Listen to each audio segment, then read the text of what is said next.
छोटी बहू। उन्होंने पैसे दिए क्या 30 जोड़ी के? नहीं माँ, अभी पैसे नहीं दिए। बोला जब बिक जाएंगे तब पैसे देंगे।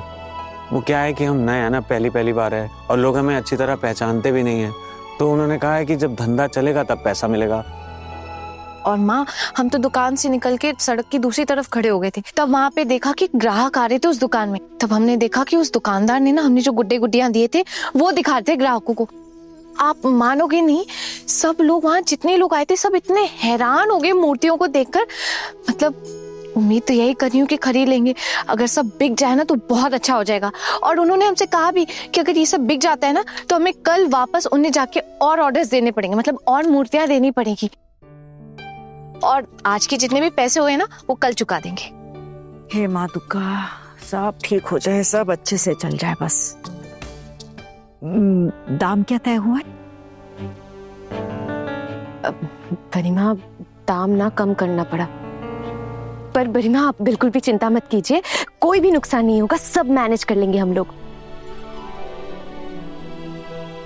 वैसे अभी हम ऐसे बैठे नहीं रह सकते। हाँ, अब अगर कल सुबह उन्होंने मूर्तियों का ऑर्डर दे दिया तो हमें पूरा करना पड़ेगा ना। माँ, टाइम पे अगर नहीं दिया, सप्लाई नहीं हुआ तो मार्केट पे तो नाम खराब हो जाएगा हमारा। सुना मैंने ये लड़की क्या कह रही है। तो मतलब अभी पूरी रात बैठकर मूर्तियां बनाएंगे? काफी देर हो गई है छोटे बहू, तुम लोग थोड़ा सा कुछ खा लो और फिर आराम कर लो। रात का खाना भी तो बनाना है ना। माँ बिल्कुल भी टेंशन मत लीजिए, हम सब मिलकर ना काम बांट लेंगे। और रात का खाना क्या है वो मैं संभाल लूंगी, सिर्फ सब्जी और रोटी ही तो बनानी है, वो मैं देख लूंगी। और ये सब फटाफट से मूर्ति बनाने के काम पर लग जाएंगे। और मिट्टी को भी अच्छे से गूंथकर मान तैयार करना होगा, वरना मूर्तियों में दरारें पड़ जाएंगी। फिर गरिमा आप ही मिट्टी गूंथकर माल बना दीजिए, आपको सही अंदाजा भी होगा। और बाकी सब काम हम लोग कर लेंगे, क्यों दीदी? हाँ बिल्कुल। और मैं भी एक काम करती हूँ, मैं ना चूल्हा जला देती हूँ। मीता दीदी और दीदी भाई आप लोग मिट्टी मिलाकर गूंद लीजिएगा। और माँ, आप एक बार मान देख लीजिएगा सही है कि नहीं, फिर हम सब मिलकर मूर्तियों का आकार दे देंगे। इतनी मेहनत कर पाओगे क्या तुम सब? हाँ माँ, ये कैसी बातें कर रही हैं आप? बिल्कुल कर पाएंगे, हम इतने सारे लोग हैं, पक्का कर लेंगे। और माँ, एक और बात कहूँ, एक दिन ना लोग आपके इस काम की वजह से आपके नाम को हमेशा याद रखेंगे। तू तो चुप ही रह, बिना मतलब का चने के झाड़ पर चढ़ा देती है मुझे। अब नहीं माँ, मैं ऐसा कुछ भी नहीं कर रही हूँ। यहाँ इधर चने का झाड़ कहाँ है? लेकिन माँ, मैं सच में एक बात बताऊं, हम सब ना पूरी मार्केट घूम कर आ रहे हैं, लेकिन कहीं पे भी ऐसी मूर्तियां है ही नहीं माँ।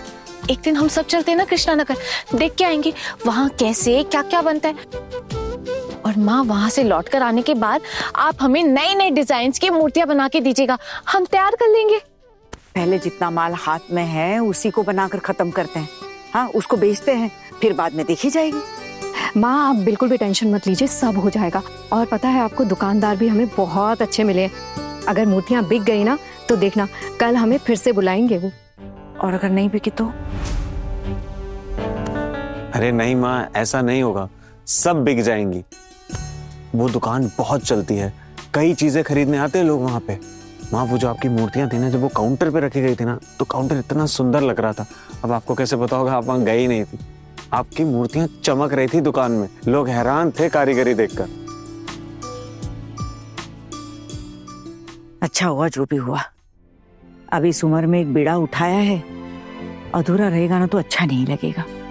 अब घर में इतने सारे लोग हैं, सबका पेट पालना है। ए बड़ी बहू।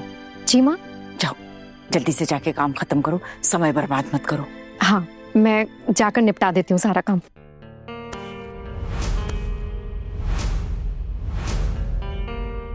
अरे मिली, कल तेरे पति का श्राद्ध है ना? हाँ पिशी मुनि, मैं मंदिर जाके थोड़ी पूजा कर लूंगी, घर पे कुछ नहीं करूंगी। जो कर रही हो कम कर रही हो क्या? विधवा के लिबास में बाजार में इनके साथ आवारागर्दी करती हो, अब क्या बाकी रह गया है करने को? ठाकुर जी, हर इंसान को अपने हिसाब से अपनी जिंदगी चलानी होती है। अगर ये काम नहीं करेगी, घर के काम में हाथ नहीं बटाएगी, बाजार नहीं जाएगी, तो यहाँ इस घर में इसे मुफ्त की रोटी कोई नहीं खिलाएगा। और आप तो घर के हालात जानती ही हैं। बड़े बेटी की नौकरी नहीं है, छोटू पर सारी जिम्मेदारी आ गई है। कितनी जिम्मेदारी उठाएगा वो? वैसे भी बड़ी मुश्किल से घर चल रहा है। और छोटी, मैंने तो सुना है कि टुकुन को तूने घर खर्चे के लिए पैसे देने से मना कर दिया है। जो भी पैसे देने वो सिर्फ तुझे दे, और अगर वो मुझे पैसे देगा तो तू उससे रिश्ता तोड़ेगी। तू चिंता मत कर छोटी, मैंने टुकुन से कह दिया है कि मुझे घर खर्च के पैसे देने की जरूरत नहीं है। वैसे भी उस पर क्या कम जिम्मेदारियां हैं? उसके ऊपर अब अपने माँ बाबा की जिम्मेदारी है, अपने पत्नी की जिम्मेदारी, फिर उसके अपने अलग से खर्चे। कितना क्या करेगा बेचारा? उसे मैंने अपने सर पर हाथ रखकर कसम दिलवाई है कि वो मेरे खाते में घर खर्च के कोई पैसे नहीं डालेगा। और इसलिए अब हमें अपना खुद का इंतजाम करना होगा। खुद के पेट पालने के लिए मेहनत तो करनी होगी ना, और हमारी अपनी जिम्मेदारी हम खुद लेंगे। भाभी आप कीजिए ना, आपको जो करना है, नाम कमाइए, पैसा कमाइए, हमने थोड़ी ना मना किया आपको। लेकिन ये सब करने के चक्कर में घर की मर्यादाएं टूट रही है। सेन खानदान की बहुएं बाजार में घूम घूम कर मूर्तियां बेच रही हैं। हम भी तो इसी खानदान से है ना, नाक तो हमारी भी कट रही है ना, लेकिन एक ही छत के नीचे रहकर ऐसे ये सब होते हुए देखा भी तो नहीं जा सकता ना। कोई आपसे बड़ा होता ना इस घर में तो जरूर आवाज उठाता, लेकिन कोई है नहीं ना। तो मैं याद दिला देती हूँ भाभी, मिली का तो छोड़ दीजिए, वो तो पराई है। लेकिन भाभी, आपकी ये बहुएं पूरा दिन आज बाजार में घूम रही थी। हमारे परिवार की इज्जत तो आप सब ने मिलकर मिट्टी में मिलाकर रख दी है। ये संस्कार तो नहीं थे हमारे परिवार के। संस्कार से पेट नहीं भरता है पिशिमा, और पेट में भूख लिए सिर्फ खानदान की इज्जत के बारे में सोचना थोड़ा मुश्किल होता है पिशिमा। वैसे आप ये कैसे समझे? आपके पति के चले जाने के बाद तो आप खुद यहाँ आ गई थी ना माँ के भरोसे रहने के लिए। यहाँ तो आपको रोटी, कपड़ा, मकान सब कुछ मिला। कभी भी किसी भी मुसीबत का सामना नहीं करना पड़ा ना, आराम से जिंदगी कटी आपकी। और आपका बेटा, उनकी परवरिश भी तो यहाँ इसी घर में हुई है ना, माँ के भरोसे। अब आपका बेटा इतना अच्छा कमाता है, नौकरी करता है, आपका खर्चा उठाता है, तो फिर आपको किस बात की टेंशन? लेकिन हमारे हालात ऐसे नहीं है ना पिशिमा। कमाने वाला सिर्फ एक इंसान है यहाँ पे। अब ऐसी परिस्थिति में हम संस्कार और इज्जत के बारे में सोचकर घर पे बैठ के रो तो नहीं सकते हैं ना। और मेहनत करने से इज्जत कम नहीं होती है पिशिमा। इसलिए हम लोग मेहनत करते हैं, बाजार जाते हैं, खुद का काम खुद करते हैं, ताकि किसी के ऊपर सर का बोझ ना बन सके। और रही बात दीदी भाई की, तो दीदी भाई के पति का श्राद्ध कल है, वो पूजा कर लेंगी। और फिर जब इनके दिल में इनके पति के लिए इतनी इज्जत है ही नहीं, तो फिर आप अलग से इनके पति के लिए इज्जत दिखाकर क्या हासिल कर लेंगी पिशिमा? ये क्या बकवास कर रही हो तुम? पिशिमा, आपने जैसा कहा मैंने भी वैसा ही जवाब दिया आपको। यहाँ तो हम सब जानते हैं ना कि दीदी भाई के पति और ससुराल वाले उनको कितना सताते हैं। उनके दिल में इनके लिए जरा भी प्यार और इज्जत नहीं था। तो फिर दीदी भाई को भी कोई जरूरत नहीं है उनका नाम जपने की। ये जितना करनी है उतना ही काफी है। और पिशिमा, आप ये सब छोड़िए, आप मेरी बात ध्यान से सुनिए। देखिए, अब आपकी उम्र हो गई है और आपके हाथ में काफी समय। अगर इतना समय मेरी सासू माँ के पास होता ना, तो वो भगवान की सेवा में अपना मन लगा लेती, या कहीं भजन कीर्तन या कथा सुनने चली जाती। लेकिन फिलहाल माँ के पास इतना समय नहीं है। और शायद कल हमें एक बहुत बड़ा ऑर्डर भी आने वाला है मूर्तियों का, जिसकी वजह से हमें अभी खाना पीना जल्दी खत्म करके काम पे लगना है। लेकिन आपके पास तो बहुत खाली वक्त है ना पिशिमा। पास के मंदिर में ना भजन कीर्तन चल रहा है, आप वहां क्यों नहीं चली जाती हैं? यहाँ यूं सबके साथ झगड़ा करने में अपना वक्त क्यों बर्बाद करनी है पिशिमा? और ये सब करने से पाप भी चढ़ता है, इतना तो पता होगा आपको पिशिमा। तुम जैसी मुंहफट और बदतमीज लड़की मैंने आज तक नहीं देखी। तू मुझे सिखाएगी कि मुझे क्या करना चाहिए और क्या नहीं? अरे नहीं नहीं पिशिमा, मैं भला आपको क्या सिखा सकती हूँ, आप बताइए। ये तो आपकी मर्जी है, आपको भजन कीर्तन सुनने जाना है जाइए, नहीं जाना है मत जाइए, ये तो आपकी मर्जी है। ठीक वैसे ही आप भी हमें कुछ भी मत सिखाइए। कि मेरी सासू माँ कैसे अपना घर चलाएंगी, हम बहुएं बाजार जाएंगी या नहीं जाएंगी, दीदी बाई श्राद्ध करेंगी या मूर्तियां बेचेंगी, ये आप तय नहीं करेंगी। ये मेरी सासू माँ की मर्जी है और आपको इतना अधिकार है भी नहीं कि आप हमें ये सब कुछ कह सके। सब अपनी अपनी मर्जी और जिंदगी के खुद मालिक हैं यहाँ, पर सब लोग आपकी बात सुन के चले ये तो मुमकिन नहीं है ना पिशिमा। तो फिर क्या जरूरत है, क्यों बेवजह आप अपनी बेइज्जती करवाने पर तुली हुई हैं? बौर दीदी चलिए खाना खा लेते हैं, बहुत भूख लगी है। और दादा भाई आप भी हाथ मुंह धो लीजिए ना, मैं चावल गरम कर देती हूँ। हाँ हाँ मैं आता हूँ। माँ आपने खाना खा लिया? तुम सब इतना अच्छे से रख के गई थी मेरे लिए, खा लिया मैंने। माँ आज आपको खुद अपने हाथों से खाना लेना पड़ा, ये सोच के बहुत दुख हो रहा है। आज के लिए माफ कर दीजिएगा। अरे इसमें माफी मांगने वाली क्या बात है? इतना काम करके आई हो तुम सब, और मेरे 2 हाथ होते हुए मुझे किसी और की मदद की क्यों जरूरत पड़ी? लेकिन फिर भी मामी माँ, आप अगर किसी से मदद मांग भी लेती ना तो मुझे नहीं लगता कोई मदद करता आपकी। देखिए ना, ये लोग खुद अपना अपना खाना खा चुके हैं और आपको पूछा तक नहीं। आपने क्या कुछ नहीं किया इन सब लोगों के लिए? मुझे ये समझ में नहीं आ रहा मामी माँ कि इन लोगों को जरा सा भी ख्याल नहीं है आपका। चुप कर। बड़ी दया दिखा रही है तू। ये मत भूल मैं तेरी सासू माँ हूँ, ये नहीं, ये मत भूल जा तू। क्या कहा आपने? आप मेरी सासू माँ हैं। ऐसा कोई काम किया है आपने सासू माँ कि मुझे याद रहे? उल्टा आपने मुझे भूलने पर मजबूर कर दिया है कि असल में आप मेरी सासू माँ हैं, ये नहीं। मैं ना प्रार्थना करूंगी दुर्गा माई से कि मुझे ना मेरे बाकी के जन्मों में मेरी सगी सासू माँ के रूप में हमेशा मुझे मेरी मामी माँ मिले।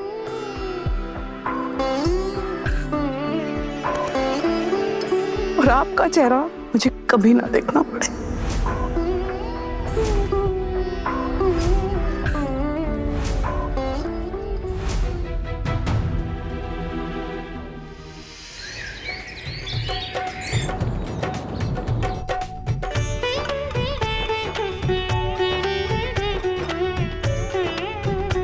देखिए दीदी, हमें ना थोड़ा जल्दी करना पड़ेगा।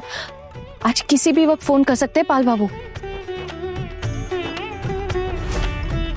कम से कम नहीं तो भी 70 जोड़ी तो तैयार करके रखने ही पड़ेंगे हमें। अरे मूर्तियां अच्छे से सूखनी भी तो चाहिए, अगर धूप में नहीं सूखी तो टूट भी सकती हैं। जी माँ, धूप में तो आज सुखा ही रहे, और कुछ मूर्तियां ना हमने बाहर रख भी दी है सूखने के लिए। और ये जो पुतलियां ये सूख गई थी तो इन्हें कपड़े पहनाने के लिए ले आए। अरे माँ इतनी मुश्किल से ऑर्डर मिला है, इसे छोड़ भी तो नहीं सकते हैं ना। एक काम करते हैं, सारी मूर्तियों को तैयार करके ना टोकरी में रखकर धूप में सुखा देते हैं, सूखती भी रहेंगी साथ साथ। पहले गांव में बहुत सी मूर्तियां ना हम अपने आंगन में ही सुखाया करते थे। गांव में जब भी मूर्तियां बनाते थे ना तो तेज धूप में सुखाने रखते थे, ऐसे आंगन में ही पड़ी रहती थी और बहुत ज्यादा बनती भी नहीं थी उन दिनों में। यही मोहल्ले के बच्चे मांग लेते थे तो 2-4 मूर्तियां बना के दे दिया करती थी, या फिर स्कूल में वो प्रदर्शनी होती थी ना तो वहां रखते थे। अरे आधी मूर्तियां तो बच्चे ऐसे ही उठा के ले जाते थे, पता है। माँ मेरा मन कह रहा है कि हमारा ये कारखाना ना बहुत बढ़ेगा, हमें ना ये सारी जगह भी कम पड़ेगी, हमें नई जगह लेनी पड़ेगी किराए पर। अरे अभी से सपने मत देखो, पहले जरा मेहनत करो और थोड़ा सा सब्र भी रखो। अरे आप लोग इस तरह हर रोज सुबह में इस तरह से गंदगी फैलाओगे और हमें साफ करना पड़ेगा, ऐसा तो हो नहीं सकता ना। इस घर में हम भी रहते हैं और इस आंगन पर हमारा भी हक है। हाँ भले मेरा नहीं है लेकिन मेरे दादा का तो है ना, और उन्होंने साफ साफ कह दिया है कि आप इस तरह से यहाँ पर गंदगी नहीं कर सकते हो। आई बात समझ में? आप क्या चाहती हैं कि हम सब घर के बाहर जाकर काम करें या फिर छत पर तेज धूप में बैठकर काम करें? भाभी हमने हमारे घर को ऐसे कभी धंधा चलाने के लिए इस्तेमाल नहीं किया है। और आप सब लोग ऐसे मिट्टी की मूर्तियों की फैक्ट्री लगाओगे यहाँ पे, और ये मिट्टी लाओगे, आग जलाओगे, गंदगी करोगे, और ये सब घर के अंदर तो नहीं होने दिया जा सकता ना। और छोटू, तेरी भलाई के लिए बोल रहा हूँ बेटा, समझा अपनी माँ को। ये घर मेरा है देवर जी, और इस घर में किसी और का हिस्सा नहीं है। आपके बड़े भाई ने यहाँ सिर्फ रहने का हक दिया है आपको, तो इसका मतलब ये मत समझिए कि ये संपत्ति आपकी हो गई है। भाभी, रहने का हक दिया है ना, तो इसका मतलब ये है कि इस घर में हमारा भी आधा हिस्सा है।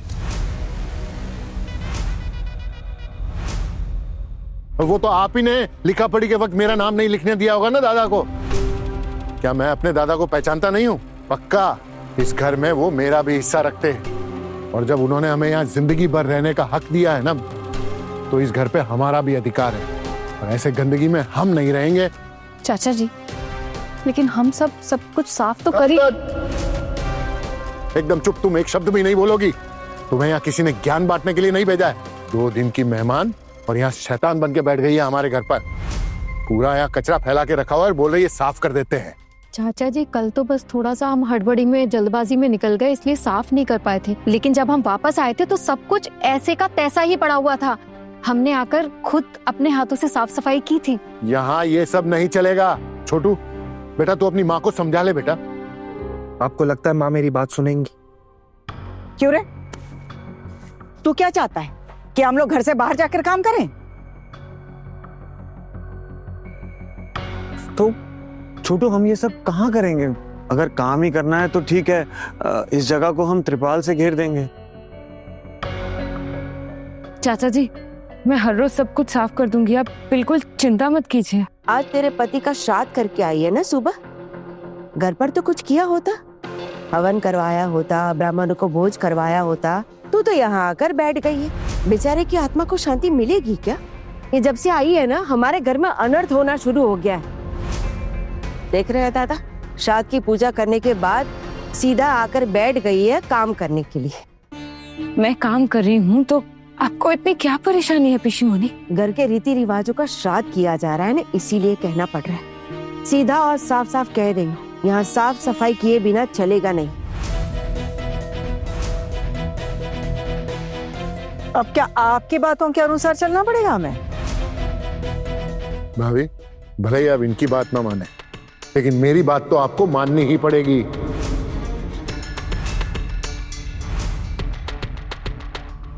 चाचा जी, आप खामखा गुस्सा क्यों कर रहे हैं? जैसे हमारा बिजनेस बढ़ेगा, हमें ज्यादा प्रॉफिट होगा, तो हम ये सारा काम कहीं और शिफ्ट कर लेंगे। फिलहाल ऐसी हालत में खुद का घर होते हुए हम किसी और को भला किराया क्यों देंगे? और आप तो जानते हैं हमारी तंगी में हमारी हालत है। अब इस हालत में हम किराया कहाँ से देंगे? अरे इस बारे में हम क्यों अपना माथा फोड़े भाई? और ये सब जो हुआ है ना, वो सिर्फ एक लड़की की वजह से हुआ है। इस लड़की की वजह से, छोटू की बीवी की वजह से। बेटा, तेरी बीवी पे तेरा कोई कंट्रोल है नहीं। वैसे चाचा जी, कंट्रोल कैसे होगा? मेरी कोई बात ही नहीं सुनता। और वैसे भी आप भी तो इतनी देर से बोल ही रहे हैं, आपकी सुन रहा है कोई? और सारी गलती आहाना की नहीं, इसमें बाकी बहुएं भी हैं, वो भी किसी की नहीं सुनती।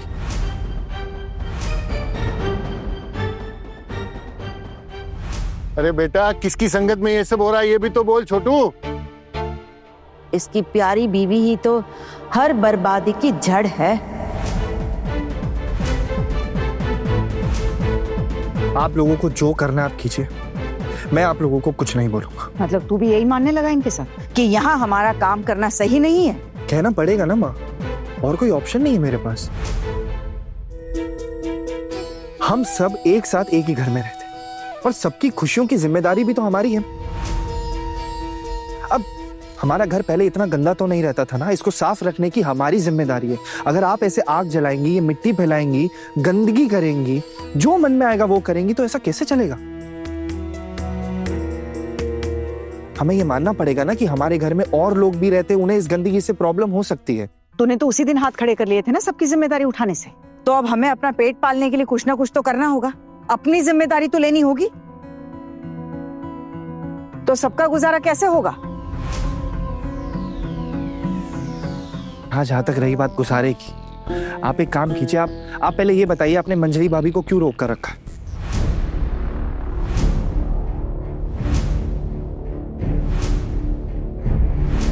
आप उन्हें पोल्टू दादा के पास जाने दीजिए ना, और मीता भाभी टुकुन दादा के पास चली जाएंगी, तो घर में और कितने लोग बचे। और जहां तक रही बात अमर दादा की, मुझे पूरा भरोसा है वो कुछ ना कुछ कर लेंगे, और अमर दादा और मैं, हम लोग मिलके घर को संभाल लेंगे। बस इतनी सी तो बात है, कोई परेशानी नहीं होगी। क्या कहा भैया आपने? मेरा खर्चा उठाने की किसी को कोई जरूरत नहीं है।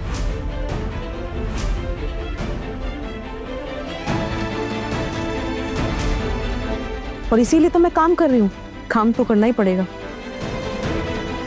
और मैं अपने पति के साथ कभी भी तो जा सकती हूँ ना अर्जुन भैया, पर अब मैं छोटी की इस लड़ाई में और बड़ी माँ की इस लड़ाई में उन्हें अकेले छोड़कर कहीं भी नहीं जाने वाली हूँ। पहले हम ये लड़ाई लड़ेंगे, जीतेंगे, उसके बाद जहां जाना होगा मैं चली जाऊंगी।